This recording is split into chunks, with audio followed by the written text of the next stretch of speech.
Hello मेरे प्यारे भाई बहनों, कैसे हो आप सभी लोग। आई होप आप सभी लोग बढ़िया होंगे और आगे भी बढ़िया रहे।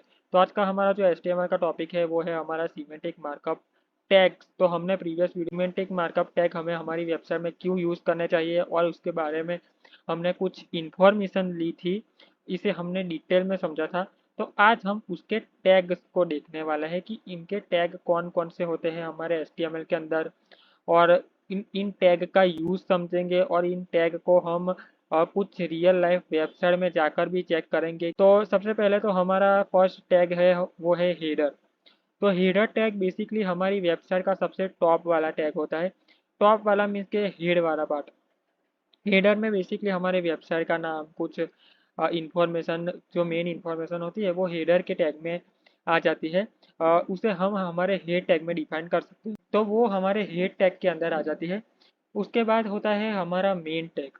मेन टैग यानी कि हमारा जो वेबसाइट का मेन कंटेंट होता है, जो हमारी वेबसाइट के अंदर का जो मेन कंटेंट जो फोकसिंग कंटेंट होता है, जिसमें हमारे वेबसाइट की इंफॉर्मेशन होती है या फोटोग्राफ्स होते हैं, तो वो सभी मेन कंटेंट हमारे मेन टैग के अंदर आ जाता है। उसके बाद आता है हमारा फूटर टैग। फूटर यानी सबसे नीचे वाला टैग। ये हमारी वेबसाइट के सबसे नीचे आता है फूटर टैग में। हमारे वेबसाइट की कुछ प्राइवेसी और टर्म्स एंड कंडीशन सर्विसेज वो सब हमारे फूटर टैग के अंदर मेंशन की जाती है। उसके बाद हमारा नेविगेशन टैग। तो नेविगेशन टैग बेसिकली हमारे हेडर टैग के अंदर ही ज़्यादातर वेबसाइट में बनाया जाता है। वो एक पेज से दूसरे पेज को लिंक करने के लिए या जंप करने के लिए यूज़ होता है हमारा नेविगेशन बार। नेविगेशन बार यानी कि एक जगह से दूसरी जगह पे मूव होना।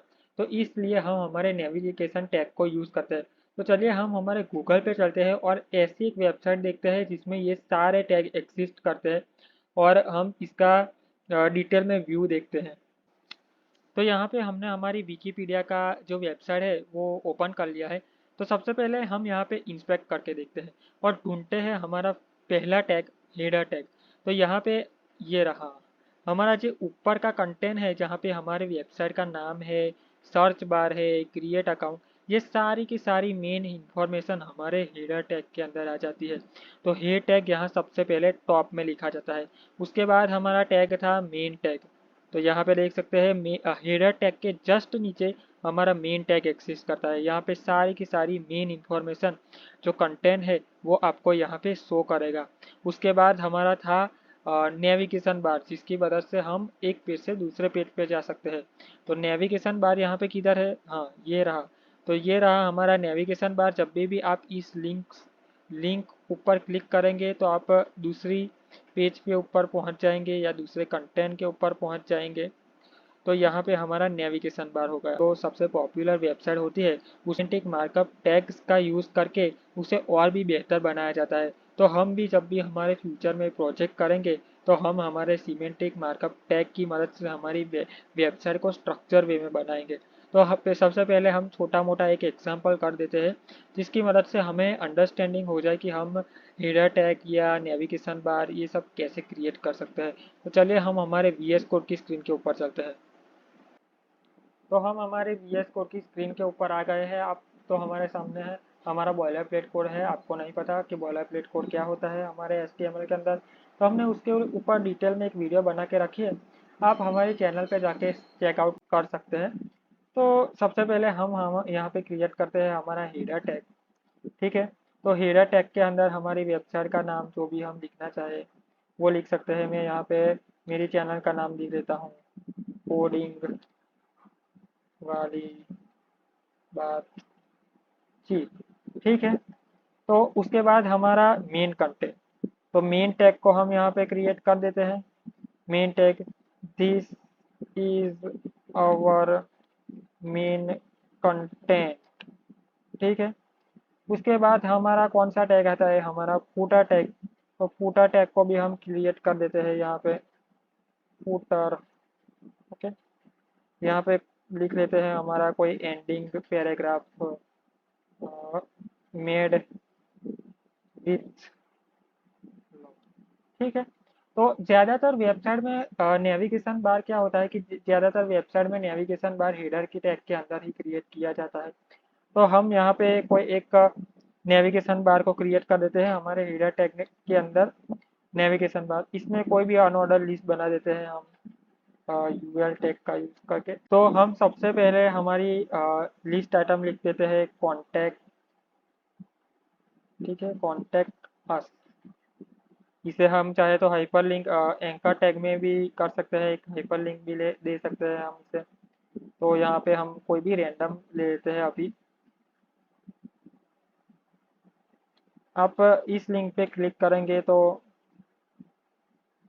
एरर थ्रो करेगा, बट हम यहाँ पे कोई भी रैंडम लिंक दे देते हैं इसे, ताकि हमें समझने के लिए आसानी हो। उसके बाद हमारी दूसरी जो लिस्ट आइटम है वो क्रिएट कर देते हैं एंकर टैग, ठीक है। तो यहाँ पे हम क्या लिख देते हैं, फीडबैक बना देते हैं। तो अब हम हमारा आउटपुट देखते हैं कि हमारा जो ये सारे टैग है सिमेंटिक टैग वो क्रिएट हुए हैं या नहीं हुए। तो चलिए आउटपुट की तरफ बढ़ते हैं। मैं यहाँ पे हमारा एक एक्सटेंशन डाउनलोड किया है लाइव सर्वर करके, आप चाहे तो वो भी कर सकते हैं। तो मैं जब भी यहाँ गो लाइव पर क्लिक करूँगा हमारा आउटपुट शो होगा। तो यहाँ पे देख सकते हैं एक पेज क्रिएट हो गया है। तो सबसे पहले हमारा हेडर टैग आ गया है। हम इसे इंस्पेक्ट करके देखें तो ये सारे टैग हमें दिख जाएंगे। तो सबसे पहले हमारा हेडर किधर है, ये हमारा हेडर आ गया, आप देख सकते हैं अबाउट में। ये हमारा आ गया नेविगेशन बार, हाँ ये हमारा नेविगेशन क्रिएट हो गया है, आप देख सकते हैं। उसके बाद हमारा मेन कंटेंट, यहाँ पे हमारा मेन कंटेंट है और यहाँ पे फूटर। तो आप इस तरह से आपकी वेबसाइट के अंदर सीमेंटिक टैग्स का यूज़ कर सकते हैं। तो यहाँ पे हमारे दो और मार्कअप टैग है। तो पहला है सेक्शन टैग। तो सेक्शन टैग जो काम हमारा और स्पैन करके देता था वैसे ही हमारा सेक्शन टैग करके देता है। यहाँ पे सारे के सारे रिलेटेड कंटेंट, रिलेटेड टैग को स्टोर किया जाता है, रिलेटेड कंटेंट को स्टोर किया जाता है। उसके बाद होता है हमारा असाइड टैग। तो असाइड टैग ये भी रिलेटेड लिंक को स्टोर करता है। आप समझिए रिलेटेड लिंक्स को स्टोर करता है, जैसे हमारा नेविगेशन बार कुछ लिंक्स को स्टोर करता था, रिलेटेड लिंक को स्टोर करता है। पर ये जो रिलेटेड लिंक होती है वो इनडायरेक्टली रिलेटेड होती है, डायरेक्टली रिलेटेड नहीं होती, इनडायरेक्टली रिलेटेड होती है। मीन्स के जब भी हम कोई वेबसाइट पर विजिट करते हैं तो हमारे लिए रिकमेंडेड के सेक्शन आता है, इनडायरेक्टली रिलेटेड लिंक्स होती है।